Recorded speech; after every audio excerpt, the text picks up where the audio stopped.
यदि झारखंड मुक्ति मोर्चा का कोई भी उम्मीदवार गोड्डा लोकसभा में लड़ेगा और यदि कांग्रेस बलात्कार के आरोपी प्रदीप यादव उम्मीदवार होंगे तो मैं चुनाव प्रचार नहीं करूँगा, कार्यकर्ता ही चुनाव लड़ेंगे। अभी तक पूरा तरह से घोषणा नहीं हुआ, इसकी क्या वजह मान रहे हैं? इसीलिए कि कोई हारने के लिए लड़ना नहीं चाहता गोड्डा में। आपने देखा कि यहाँ दुमका में भी उसी तरह की हड़बड़ाहट थी, तो किसी तरह से जो है पीठ ठोक के नलिन दा को खड़ा कर दिया गया। क्या लड़ेंगे?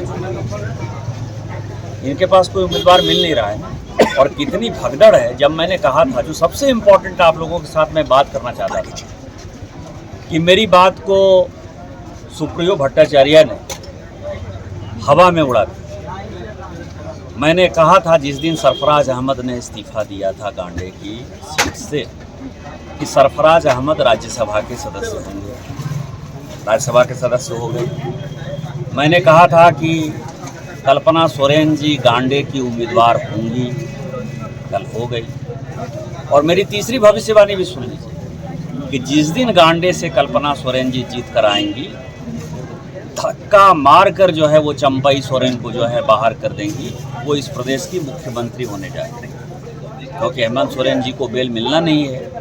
तो ये दो बातें मेरी सत्य हो गई हैं और तीसरी बात भी सत्य हो गई।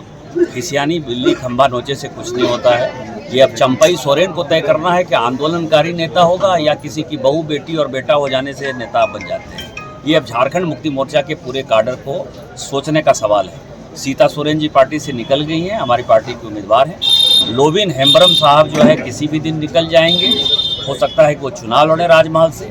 चमरा लिंडा, इन लोगों जिनको की स्पाइन वो झारखंड मुक्ति मोर्चा ऑलरेडी छोड़ चुके हैं, 3 एमएलए।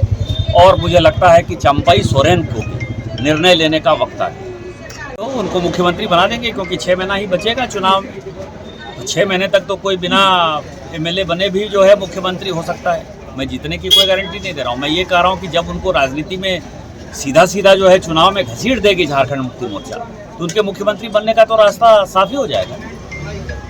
तो ऐसे में आप झारखंड मुक्ति मोर्चा का क्या भविष्य देख रहे हैं? झारखंड मुक्ति मोर्चा नाम की पार्टी, मैंने आपको ध्यान हो कि मैंने कहा था कि 2024-25 होते होते झारखंड मुक्ति मोर्चा नाम की कोई पार्टी नहीं बचेगी।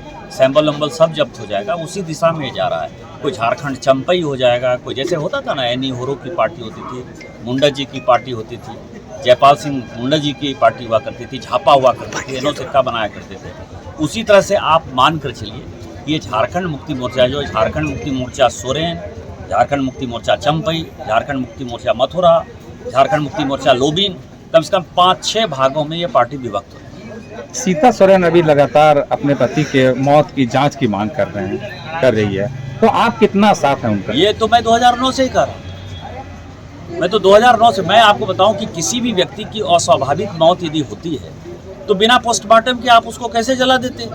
पोस्टमार्टम होना चाहिए था ना। कोई आदमी तरोताजा था। 16 तारीख तक चूंकि मेरे खिलाफ चुनाव लड़ रहे थे तो मुझे पता था कि वो जबरदस्त कैंपेन कर रहे हैं। कोई आदमी रिजल्ट के दिन जो है उन्होंने मुझे बधाई दी थी जब मैं चुनाव जीत गया था। 16 मई तक जो आदमी काफ़ी अच्छा है, और मैंने उनके मित्र से पूछा जो उनके साथ रहते थे, वो एक शादी में जो है आने वाले थे बोकारो शादी में, सब उनका इंतजार कर रहे थे और वो शाम में नहीं आए थे। तो जो आदमी शादी अटेंड करने के लिए आ रहा हो, जो तरोताजा हो, जो स्वस्थ हो, वो किस परिस्थिति में मर गया? और उनके पीछे जो है लोगों का कहना है कि उनको सर में चोट थी। तो कोई भी आदमी मरेगा तो उसका तो पोस्टमार्टम होना चाहिए, और बड़ा आदमी मरा था। ये अस्वाभाविक मौत है, तो निश्चित तौर पर इसकी सीबीआई इंक्वायरी होनी चाहिए, और जब हमारी सरकार बनेगी तो हम इसकी सीबीआई इंक्वायरी कराएंगे। हेमंत सोरेन की संपत्ति लगातार मिल रही है, अटैच हो रही है, और उसमें कल्पना का भी आपने जिक्र किया है, तो सर तो क्या लगता है किस तरह जा रहा झारखंड? आपातकाल में साया भी साथ छोड़ देता। उनका जो सबसे करीबी मित्र पिंटू श्रीवास्तव, इसी दुमका का, आप देखिए कि उसने बयान दे दिया कि जो कुछ भी किया उसने, वो ज़मीन उसकी है, उस ज़मीन की सारे म्यूटेशन, सारी चार दीवारी का निर्माण, सब कुछ उसने हेमंत सोरेन के कहने पर। इस तरह से हजारों करोड़ की संपत्ति, एक दो संपत्ति नहीं है। ईडी अभी जाएगी तो ईडी उसके तह तक जाएगी। मैं आपको बताऊं कि एक बड़ा अच्छा केस है, इनलैंड पावर है कोई हजारीबाग। इनलैंड पावर करोड़ों रुपया दे रहा है किसको? एक बास्की है हजारीबाग का, झारखंड मुक्ति मोर्चा का, उसके अकाउंट में करोड़ों रुपया जमा हो रहा है। वो करोड़ों रुपया जो है जमशेदपुर की एक कंपनी है अंजैया स्टील, उसको ये जिला अध्यक्ष भेज रहा है। अब ये मेरा मानना है व्यक्तिगत कि वो जो अंजैया स्टील है वो हेमंत सोरेन जी की बेनामी कंपनी, और आज नहीं कल इसका बड़ा डिस्क्लोजर होने वाला। आप ये बताइए ना कि इनलैंड पावर ऐसा क्या होता है झारखंड मुक्ति मोर्चा के जिला अध्यक्ष को करोड़ों रुपया बैंक अकाउंट में देगा? मैंने सारे बैंक अकाउंट ईडी को दिया, और वो जिला अध्यक्ष जो है अंजैया स्टील को देगा। तो इस तरह की जो लूटगर्दी है, केवल जमीन ही लूटने का काम नहीं किया है, फैक्ट्री भी लूटने का काम किया है, संपत्ति बनाने का काम किया है।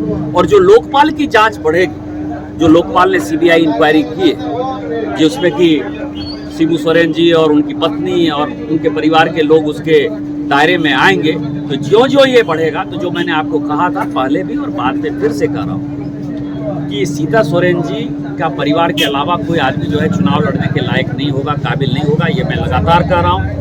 ये नहीं कि सीता सोरेन जी हमारी पार्टी में आ गए तो मैं बता रहा हूँ। और दूसरा, जिस तरह से पिंटू श्रीवास्तव ने ये काम किया है, कल्पना सोरेन जी के मुख्यमंत्री बनने के बाद सबसे पहला आदमी जो फिर से सोरेन परिवार से निकलने वाला है वो भाई बसंत सोरेन है। मैं बसंत सोरेन को जानता हूँ, वो बहुत ही मर्द आदमी है, और कभी भी जो है वो आंदोलनकारी को छोड़कर अपने पिता की विरासत को अपने भाभी को नहीं सौंप सकता। मतलब चांसेस है कि बसंत भी निकलेंगे वहाँ से? 100% निकल रहे हैं। कहीं कलम कागज है तो लिख लीजिए, जून जुलाई में बसंत सोरेन झारखंड मुक्ति मोर्चा छोड़ देंगे।